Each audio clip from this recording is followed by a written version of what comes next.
श्री राम जय राम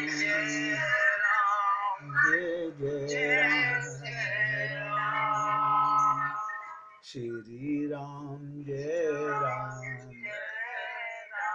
जय जय राम श्री राम जय राम जय जय राम श्री राम जय राम जय जय राम श्री राम जय राम जय जय राम श्री राम जय राम जय जय राम श्री राम जय राम जय जय राम। सभी भक्त लोग एकाग्रचित होकर ध्यान से सुनिएगा। विश्वास करना पड़ता है, इस पूरे संसार में तुम एक, कहते ना, कण के समान आत्मा हो। इस पर विचार करो। क्या तुम्हारी बुद्धि भैया देखो किसी के यहाँ से आवाज आ रही है,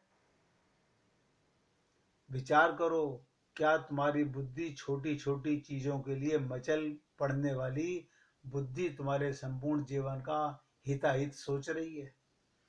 हमारा मन हमारा भला नहीं चाह रहा, वो अपने शरीर का भला चाह रहा है, अपनी इंद्रियों का भला चाह रहा है, वो इंद्रियों का नेता है। आपकी बुद्धि, क्योंकि अभी हमें पता नहीं है, मैं बार बार कह रहा हूं, शरणागति अंतःकरण की शुद्धि का मतलब हृदय का शुद्धिकरण, यानी मन बुद्धि का सरेंडर करने के बाद ही शुद्ध होगा।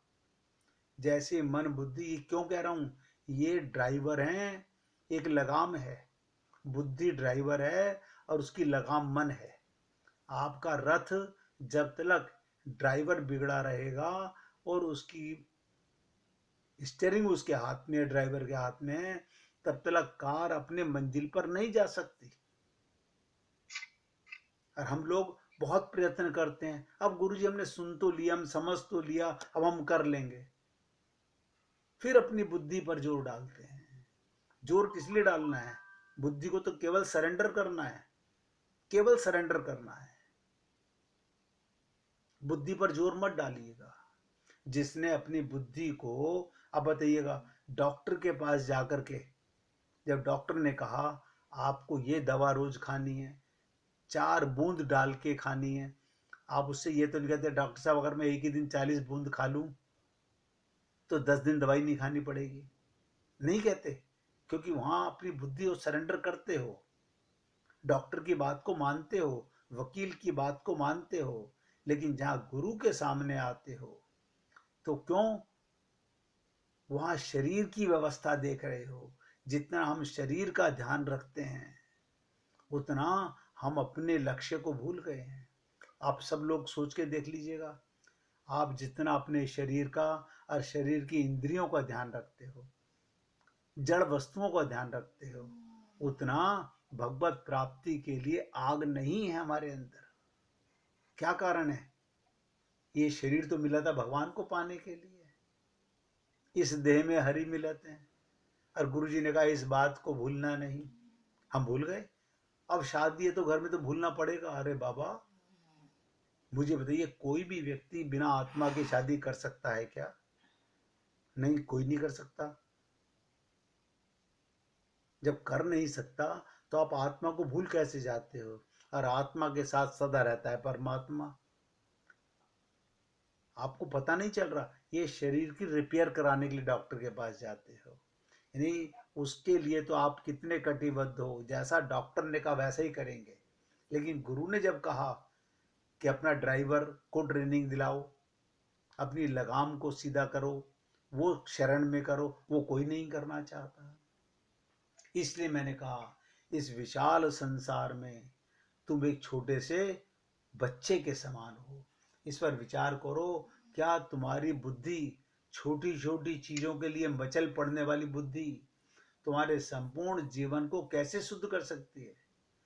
परमात्मा अनंत ज्ञान, अनंत शक्ति, कृपा पर क्यों नहीं निर्भर हो जाते। अभी भी हम लोग, हाँ ठीक है गुरुजी आपने कह दिया, हमने सुन लिया, लेकिन अपनी बुद्धि बिना लगाए हम नहीं बाज आते। विश्वास में कमी है। और ये सब सोचे इन बातों को, जिनको भी आपने अपना गुरु मान रखा है, उनकी बातों को आप कितना सिरोधार करते हैं। कसम खाते हैं कि नहीं अब ये नहीं करना, डॉक्टर ने मना किया है 2 बार दवाई खानी है, सर में दर्द बहुत ज़्यादा है, क्या तीसरी बार खा लूँ? नहीं नहीं, डॉक्टर ने बिल्कुल मना किया था, 3 बार खाओगे तो मेरा गारंटी नहीं है। आप नहीं खाते तो शरीर के लिए इतना आमदा हो। इसलिए कह रहा हूँ विश्वास करना पड़ता है। अपनी बुद्धि पर करो, चाहे पराई बुद्धि पर करो। जब तक गुरु की बुद्धि पर विश्वास नहीं करोगे कि क्या तुमने अधिक बुद्धिमान और तुम्हारा हितैषी दूसरा कोई नहीं है। हम अपने आप को इतना बुद्धिमान मानते हैं, फिर तो तुम्हारी रक्षा का कोई उपाय ही नहीं है। ये नोट कीजिएगा, ये रामानुज स्वामी जी की बात बता रहा हूँ। जब तक ये जीव अपने मन बुद्धि का सरेंडर नहीं करेगा तो गुरु क्या करेगा। गुरु ने इन्हीं को शुद्ध करना था, वो हमने सरेंडर किए नहीं। कहते रहे महापुरुषों पर, शास्त्रों पर विश्वास करो, सबसे उत्तम ये भगवान पर विश्वास करो। और विश्वास करने के लिए आत्मबल की आवश्यकता होती है। दुर्बल हृदय किसी पर विश्वास नहीं कर सकता। ये विश्वास कौन करेगा? जिसमें आत्मबल है। अच्छा आत्मबल किसमें है? जिसे आत्मज्ञान हो गया।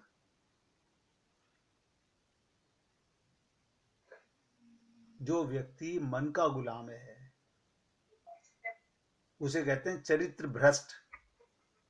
जो मन का गुलाम है, इंद्रियों का गुलाम है, वो कभी विश्वास नहीं कर सकता। अब सोच के देखिएगा कि हम लोग अपने प्रभु पर, अपने गुरु पर कितना विश्वास करते हैं। गुरु के सामने गला भी काट करके दे दिया जाए तो ये छोटा, हम कभी अपने गुरु का ऋण नहीं हो सकते। उनकी कृपा से हम लाख जन्म लेकर के भी ऋण नहीं हो सकते। सोचिएगा हम लोगों को आत्मज्ञान किसने करा दिया, जो अब तक ज्ञान नहीं था। कौन है जो हमारे जीवन में परमात्मा कृपा कर रहे हैं? गुरु तो केवल माध्यम है, कड़ी है।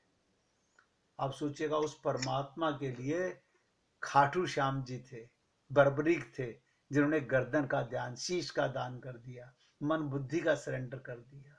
आप हम लोग नहीं कर पाते। शीश के दानी की पूजा तो करते हैं हम, वो ये पूजा होती है। पूजा का मतलब होता है उनकी बातों को मानना। इसलिए क्योंकि मैं आपसे 2 दिन के बाद जो चर्चा करने वाला हूं वो बहुत ज़्यादा गंभीर होने वाली है, पहले बता रहा हूं। इसलिए आपसे निवेदन कर रहा हूं, आप सब लोग बहुत गहराई से सुनिएगा, समझिएगा। जब तक आप किसी के आगे सरेंडर अपने मन बुद्धि को नहीं करेंगे। हमने टीचर के सामने किया, हम पढ़ने गए, टीचर ने कहा बेटा 2 की टेबल ऐसे बोलते हैं, ABCD ऐसे लिखते हैं। जैसे कहा वैसे लिखा हमने, माना। आज हम उनके ज्ञानी हो गए इन बातों के। लेकिन गुरु के सामने जाते ही, महापुरुष के सामने जाते ही हम सब लोग अपनी बुद्धि में, ऐसा नहीं कि हम सुनते नहीं हैं, हम सब संत महात्माओं को सुनते हैं, लेकिन फिर उसे अपनी बुद्धि में घुमाते हैं। सब ध्यान से सुनिएगा, अपनी बुद्धि जरूर लगाते हैं, फिर विचार करते हैं। ऐसा है ना, हम ऐसा कर लेते हैं। अरे ऐसा वैसा करने की जरूरत क्या है? आप मुझे बताइए, स्कूटर सीधे बैठ के चलाओगे कि उल्टे बैठ के चलाओगे? लेकिन हम अपनी बुद्धि लगा करके वही करना चाहते हैं, और आज तक हमारे नाकामयाब होने का कारण भी यही है।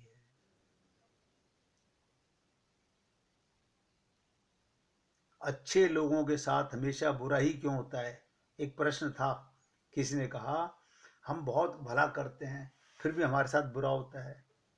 अरे अक्सर ये प्रश्न हमें स्वयं के लिए ही हम करते हैं, बहुत दुख के साथ सूचित करना पड़ रहा है।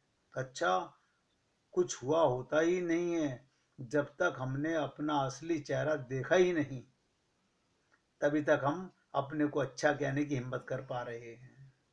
इससे बढ़कर घमंड की कोई बात ही नहीं है। और इसका मतलब समझते हैं हम कि हम तो अच्छे हैं ही, लेकिन हमारे साथ बुरा हो रहा है। इसका मतलब आपको भगवान पर विश्वास नहीं है। जब तक परमात्मा आपके साथ में है, कोई आपका अनहित नहीं कर सकता। एक तरफ तो गाते हैं, होगा वही जो राम रचि राखा। अरे जो कुछ हो रहा है, अगर मेरा धन सब छीन के ले गए, ये भगवान की इच्छा है। धनवंता सोई जानिए, जा पे राम नाम धन होए। ये जो छीन के ले गए, ये भी तो छोड़ के मरेंगे। अच्छा है तुम उसकी रक्षा करने से बच गए। और तुम्हारे धन की अभाव के कारण कोई दुख आ रहा है, तो ये भगवान की कृपा समझिएगा। आप माया से बचे हुए हो, माया में फंसे हुए नहीं हो। हमेशा भगवान को उपकार की दृष्टि से देखो। कभी ये शंका मत करो कि मेरे साथ लोगों ने ऐसा किया। कोई किसी के साथ कुछ नहीं कर सकता। सब हमारे प्रारब्ध के अनुसार हो रहा है। इसलिए हम कभी ये ना सोचें कि हम ईमानदार हैं, दूसरा भी ईमान है। जो भी कुछ चल रहा है संसार के अंदर, कहते हैं ना, जिस दिन हमारी शरणागति होगी, उस दिन आप की कितनी ऊंची छलांग लगेगी, आप कभी सोच नहीं सकते। आप कहां से कहां पहुंच जाओगे। भक्त बनने के लिए शरणागति पहली शर्त है। शरणागति का ही 100% शुद्धता का गुरु विश्वास देता है कि तेरा कल्याण सुनिश्चित होगा।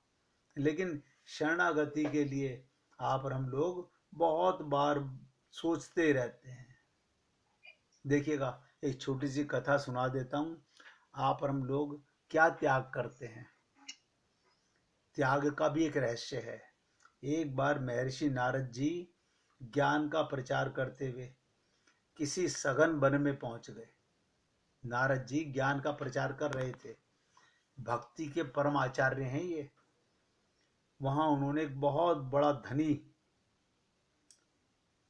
और एक बहुत बड़ी घनी छाया वाला सेमर का वृक्ष देखा। और नारद जी उसके छाया में विश्राम करने के लिए बैठ गए। नारद जी को उसकी शीतल छाया में आराम करके बड़ा आनंद हुआ। वे उसके वैभव की भूरी भूरी प्रशंसा करने लगे। उन्होंने उससे पूछा, वृक्षराज, तुम्हारा इतना बड़ा वैभव किस प्रकार सुरक्षित है? तुम कैसे अपना पालन करते हो? पवन तुम्हारे गिराती क्यों नहीं? ये इतनी तेज हवाएं चलती हैं, आंधी तूफान आता है, तुम्हें क्यों नहीं गिराती? सेमर के वृक्ष ने हंसते हुए ऋषि के प्रश्न का उत्तर दिया। क्या उत्तर दिया? भगवान, बेचारे पवन की कोई सामर्थ्य नहीं, वो मेरा बाल भी बांका कर सके। वो मुझे किसी प्रकार गिरा नहीं सकता। नारद जी को लगा सिमर का वृक्ष अभिमान के नशे में ऐसा बोल रहा है, और ये उचित प्रतीत न हुआ। और झुंझलाते हुए नारद जी सुरलोक चले गए। और सुरपुर में जाकर के नारद जी ने पवन से कहा, अमुक वृक्ष अभिमान पूर्वक ये वचन बोल रहा था और आपकी निंदा कर रहा था, तो उसका अभिमान दूर करना चाहिए। पवन को अपनी निंदा करने वाले पर बहुत क्रोध आया और वो उस वृक्ष को उखाड़ फेंकने के लिए प्रबल प्रवाह के साथ आंधी तूफान की तरह चलने लगा। सेमर का वृक्ष बड़ा तपस्वी, परोपकारी और ज्ञानी था। ध्यान से सुनिएगा, यहां आती है असली लीला। सेमर का वृक्ष बड़ा ही तपस्वी, परोपकारी और ज्ञानी था। उसे भावी संकट की पूर्व सूचना मिल गई। वृक्ष ने अपने बचने का उपाय तुरंत कर लिया। उसने अपने सारे पत्ते झाड़ डाले और ठूठ की तरह खड़ा हो गया। पवन आया, उसने बहुत प्रयत्न किया, पर ठूठ का कुछ नहीं बिगाड़ सका। अंततः उसे निराश होकर लौटना पड़ा। ये पवन देवता का हाल है। कुछ दिन पश्चात नारद जी उस वृक्ष का परिणाम जानने के लिए फिर उसी वन में पहुंचे।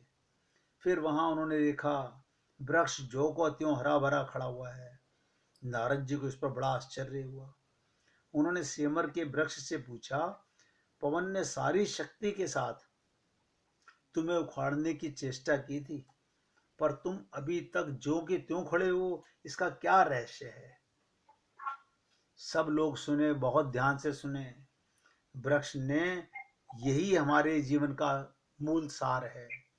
वृक्ष ने नारद जी को प्रणाम किया और नम्रता पूर्वक निवेदन किया, हे ऋषिराज, मेरे पास इतना वैभव है, पर मैं इसके मोह में बंधा हुआ नहीं हूं। यहाँ आकर के आप हम सब कमजोर हैं। हम मोह ममता आसक्ति की दलदल में इस कदर पड़े हुए हैं, हम अपने कल्याण को भी भूल जाते हैं। इसी देह में हरी मिलत है। अब इस देह में ममता भी तो जरूरी है। इन बच्चों से ममता, इस परिवार, अरे बाबा इनकी सेवा करो, इन्हें भगवान मानो। अच्छा चलो, आपकी ममता को बड़प्पन कर देता हूं, आप भगवान मान के ममता कर लीजिए ना। ऐसे कैसे कर लें? कोख से तो हमने पैदा किया, भगवान थोड़ी आए थे। तुम्हें पता नहीं है कि तुम अकेले कोख से पैदा भी नहीं कर सकते थे, भगवान तुम्हारी कोख में तुम्हारे साथ था। कहां से लाओगे ये ज्ञान? अहंकार मिटाओ अपना। तो वृक्ष ने नारद जी को प्रणाम करके क्या कहा, ऋषिराज, मेरे पास इतना वैभव नहीं, मैं इसके मोह में बंधा हुआ नहीं। संसार की सेवा के लिए इतने पत्तों को धारण किया हुए हूँ, परंतु जब जरूरत समझता हूँ, इस सारे वैभव को बिना किसी हिचकिचाहट के त्याग देता हूँ और ठूठ बन जाता हूँ। मुझे वैभव का गर्व नहीं था, वरन अपने ठूठ होने का अभिमान था। इसलिए मैंने पवन की अपेक्षा अपनी सामर्थ्य को अधिक बनाया था। आप देख रहे हैं, उसी निर्लिप्त कर्मयोग के कारण मैं पवन की प्रचंड टक्कर को सहता हुआ यथापूर्वक खड़ा हुआ हूं। नारद जी समझ गए, संसार में वैभव रखना, धनवान होना कोई बुरी बात नहीं है। सब लोग सुने, हमारी सबकी ये वीकनेस है। नारद जी समझ गए, संसार में वैभव रखना, धनवान होना कोई बुरी बात नहीं है। इसमें तो बहुत शुभ कार्य हो सकते हैं। बुराई तो धन के अभिमान में है, उसके अभिमान में डूब जाने में है। और सबसे बड़ा जो पाप है हम लोगों का, उसमें मोह कर लेने से है। हम धन से मोह करते हैं, धन ने आपसे कभी मोह नहीं किया होगा। एक तरफा प्रेम करते हो, क्योंकि जड़ वस्तुओं को ज्ञान नहीं है आपसे प्रेम करने का। महाभारत युद्ध का 9वां दिन, ध्यान से सुनिएगा, महाभारत युद्ध का 9वां दिन बीत चुका था और दिवस के युद्ध विराम का शंख बज चुका था। संपूर्ण कौरव तथा पांडव सेना में महाबली पितामह भीष्म के शौर्य की चर्चा थी, जिन्होंने अपनी धनुर्विद्या के प्रचंड प्रदर्शन से साक्षात नारायण को उनकी प्रतिज्ञा तोड़ शस्त्र उठाने को विवश कर दिया था। भगवान श्री कृष्ण को ये भक्त ही विवश कर सकता है। पांडव पक्ष में चिंता की लहर दौड़ गई थी। अगर भीष्म को रोका नहीं गया तो युद्ध तो पांडव हार जाएंगे। लेकिन यक्ष प्रश्न ये था, मूल प्रश्न ये था कि उन्हें रोका कैसे जाएगा। ऐसे में जब कृष्ण ने मुस्कुराते हुए अर्जुन से कौरवों के शिविर की ओर चलने को कहा, सभी को आश्चर्य तो हुआ, परंतु कृष्ण की बात काटने का साहस भला किसमें था। पितामह के शिविर में कौरवों के महारथियों की भीड़ थी और उन्हें उनके शौर्य पर बधाई देने थक नहीं रहे थे लोग। ऐसे में जब उन्होंने कृष्ण को और अर्जुन को पितामह से मिलने आए समाचार सुना तो दुर्योधन महारथी इन दोनों पर व्यंग भरी मुस्कान उछालते हुए चलने लगा। प्रणाम पितामह। कृष्ण और अर्जुन ने वीर आसन में आकर के उन्हें प्रणाम किया। तो क्या कहा, कल्याण मस्तु, कहिए द्वारिकाधीश यहाँ कैसे आना हुआ, ये भक्त कह सकता है। आपको बधाई देने आया हूँ। भगवान श्री कृष्ण क्या बोले, आपको बधाई देने आया हूँ पिता मैं। आपने मेरे शस्त्र न उठाने की प्रतिज्ञा को तोड़ने की प्रतिज्ञा की थी, उसके पूरा होने की बधाई तो आपको देनी ही थी ना। मैं उठाने से पहले आपको बधाई देने आया हूँ। इस बात की प्रसन्नता तो मुझे भी है केशव कि साक्षात नारायण को उनकी प्रतिज्ञा तोड़ने पर विवश कर दिया जाए। कदापि गुरुदेव, भगवान परशुराम से युद्ध में विजय श्री के पश्चात ये सबसे बड़ी उपलब्धि है मेरे लिए। ये गुरु की शरणागति का कमाल है। भगवान को आना पड़ेगा, कभी गुरु की शरणागति को हम समझ ही नहीं सके। लेकिन भगवान श्री कृष्ण ने क्या कहा, पितामह किंतु क्या आपको एक क्षण के लिए ये विचार किया, मेरे शस्त्र उठाने के बाद भी आप जीवित क्यों हैं? क्या आपको ये घटना इतनी साधारण लगती है जिसमें कोई भी गूढ़ रहस्य नहीं छुपा? तो क्या कहा भीष्म पितामह ने, केशव मुझे तो इसका बस यही कारण दिखता है, कदाचित आप ये कार्य किसी और से करवाना चाहते हैं। और भला क्या कारण हो सकता है? भीष्म थोड़ा विचार करके बोले, क्या आपने एक क्षण के लिए भी सोचा पितामह कि जब उस क्षण 1000वें हिस्से में ही सुदर्शन मेरी तर्जनी पर सज हो जाता तो फिर आपके लिए मुझे किसी पहिए को उठाने की आवश्यकता नहीं थी। और यदि मुझे आपका वध करना ही नहीं था तो मैंने अपना शस्त्र न उठाने का प्रण तोड़ ही क्यों दिया? केशव के प्रश्न भीष्म को बेचैन कर दिया। मैं इन प्रश्नों के उत्तर की अपेक्षा आपसे ही रखता हूँ केशव। पिता, मैंने मुरली मनोहर के समक्ष हाथ जोड़ते हुए कहा। और कुछ क्षणों के बाद, मौन के बाद, कृष्ण ने पार्थ को कुछ संकेत करते हुए कहा, पार्थ, पिता मैं को प्रणाम करके शिविर के बाहर चले गए। मैंने अपना प्रण आपको ये विदित कराने के लिए तोड़ा है पितामह कि धर्म के पथ पर प्रणों और प्रतिज्ञाओं के लिए कोई मूल्य नहीं होता। आप और हम लोग अपने परिवार के लिए, अपने धर्म के लिए, अपने मजहब के लिए, अपनी भगवत प्राप्ति को दांव पर लगा रहे हैं। हम सब का यही हाल है। अपनी ममता मोह आसक्ति के कारण हम अपनी भक्ति को, भगवत प्राप्ति का मौका गंवाना चाहते हैं। तो क्या मुझे अधर्मी कह रहे हो केशव? भीष्म ने पूछा। आप ही बताएं पितामह, अधर्मियों को संरक्षण कैसे दिया जा सकता है? आप सोचिएगा। अब विश्वास का समय आ चुका है पितामह, आपके श्राप की अवधि भी पूर्ण होने को है। आपसे अनुरोध है, धर्म की राह को और कठिन न बनाइए। अम्बा के प्रतिशोध को अब पूर्ण होने दीजिए पितामह, इसी में धर्म की रक्षा है। इसलिए आपसे निवेदन करता हूँ कि जाति पाति धनु धर्म बढ़ाई, प्रिय परिवार सदन सुखदाई। और ये याद रखिएगा, ये रामचरितमानस की चौपाई मैं आप सबको सुना रहा हूँ। सब तजी तुम्ही रही उरलाई, लेही के हृदय रहो रघुराई। जाति पाति धन धर्म बढ़ाई, प्यारा परिवार और सुख देने वाला घर, सबको छोड़कर, एक एक शब्द ध्यान दीजिएगा, इन सबको छोड़कर जो केवल आपको हृदय में धारण नहीं करता, हे रघुनाथ जी, उनके हृदय में आप नहीं आते। इसलिए ये आखिरी बार आपसे निवेदन कर रहा हूँ। 2 दिन बाद फिर आपकी सेवा में प्रस्तुत होऊंगा। 2 दिन के लिए क्षमा प्रार्थी हूँ कि मैं बाहर रह करके आपकी सैटरडे संडे सेवा नहीं कर पा रहा हूँ।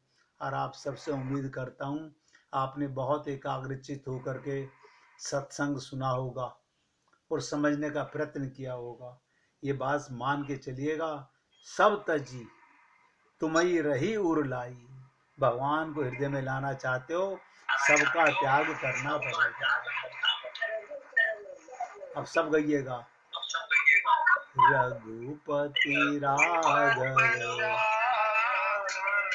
राजा राम, पतित पावन सीताराम। रघुपति राघव राजा राम, पतित पावन सीताराम। सीताराम सीताराम, भज प्यारे मन सीताराम। सीताराम सीताराम, भज प्यारे मन सीताराम। रघुपति राघव राजा राम, पतित पावन सीताराम। सीताराम सीताराम, भज प्यारे मन सीताराम। सीताराम सीताराम, भज प्यारे मन सीताराम। बोलिए सियापति रामचंद्र भगवान की जय। राघवेंद्र सरकार की जय। जय श्री राधे, जय जय श्री राधे। बोलिए लाल जी का मंगल हो, सभी भक्तों का मंगल हो। सबको राधे राधे भैया, सबको राधे राधे भाई, सबको राधे राधे।